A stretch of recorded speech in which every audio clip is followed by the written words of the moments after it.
Even though he did not see Jesus physically. But in his ministry, he had experienced a lot of miracles, supernatural interventions, to the point that he even rebuked Peter, the bishop of the early church.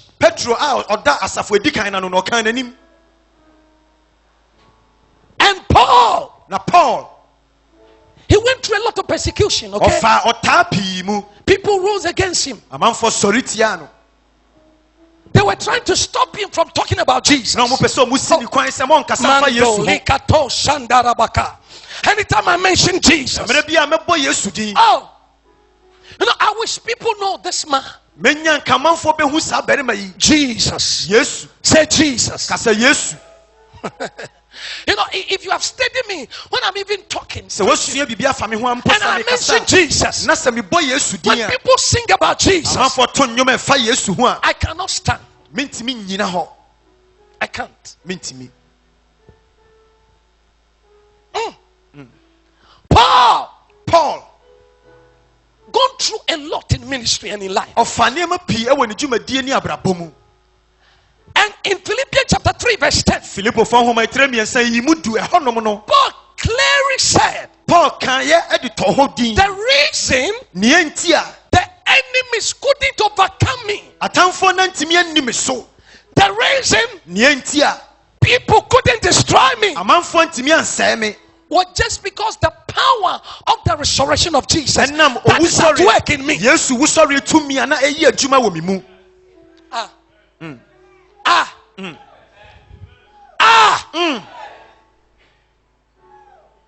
He said that I may know him and the power of Jesus' resurrection. Now, the Holy Ghost distributes different types of powers. But this kind of power is the power of Jesus' resurrection. Now wait. Are you here? I want you to look at something. When Jesus died, listen, right for his coming on earth till his death, I want you to listen and listen well. One thing was unique. What was it, or what is it? When he was in the grave, the people commanded the soldiers to make the grave sure, so that Jesus never come out from the grave. Now, why were they stopping Jesus' resurrection?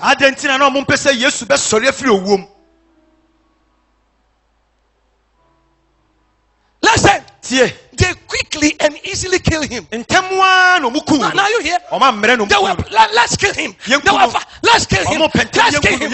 But when they put him in the grave, they said, we will never allow him to come out. Why? Listen, because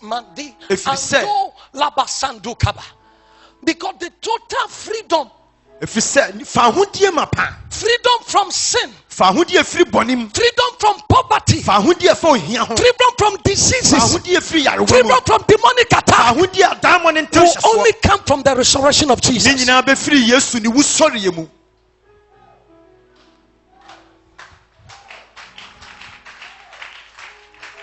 Are you here? Let me show you something. Give me Matthew chapter 27. Tell somebody Daddy preach. No, say Daddy preach. No, you didn't say. Say Daddy preach. Say Daddy preach. Say Daddy preach. Say Daddy preach. Give me Matthew 27. Let's start from 60. I want you to look at something from 60. Okay, go to 57.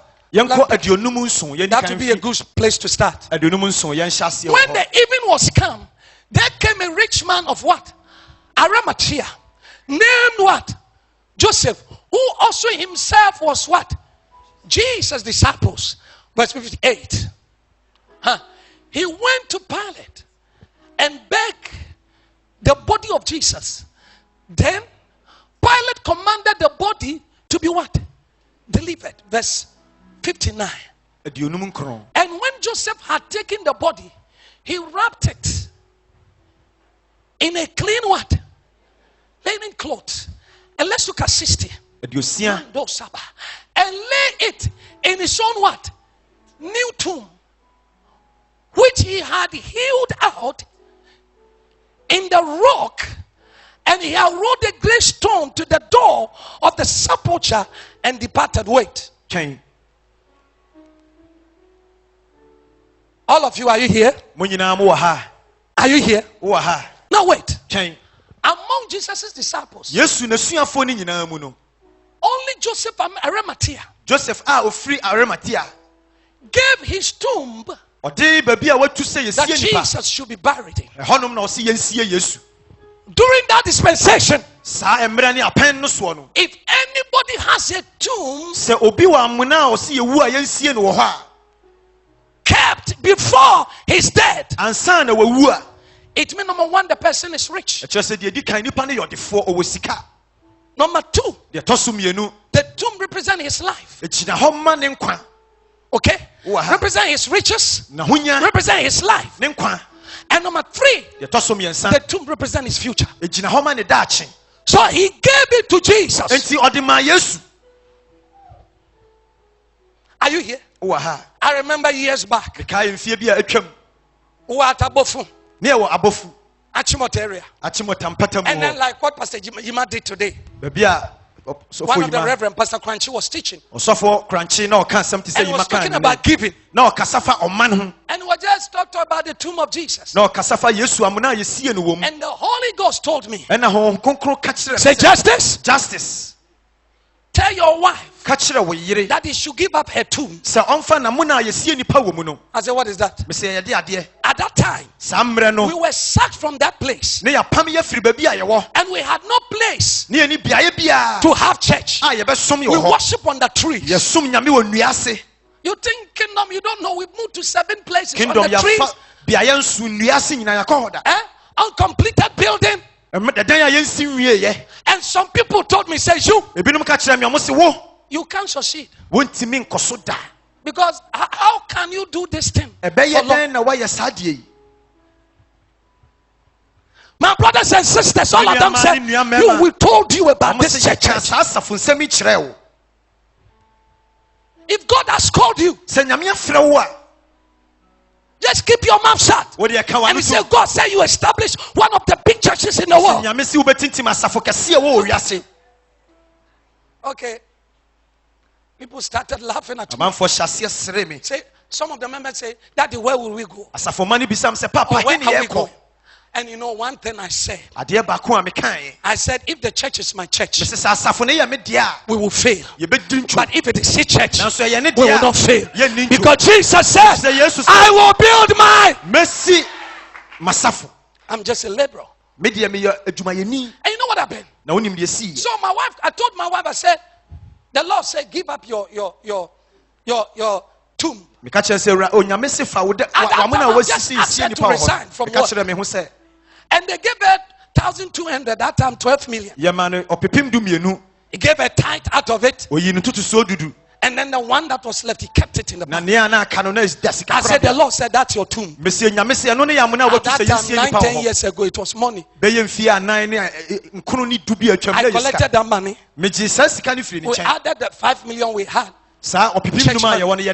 And then we give it to the owner of the land. This here in the back there is about 700 million. At that time, $70,000. It's not small money. So we give it to the lawyer. We sign the papers. And God said, you have given your tomb to me. And so I own your life. You will never be poor till Jesus comes. Since that time, no way. No way. Are you here?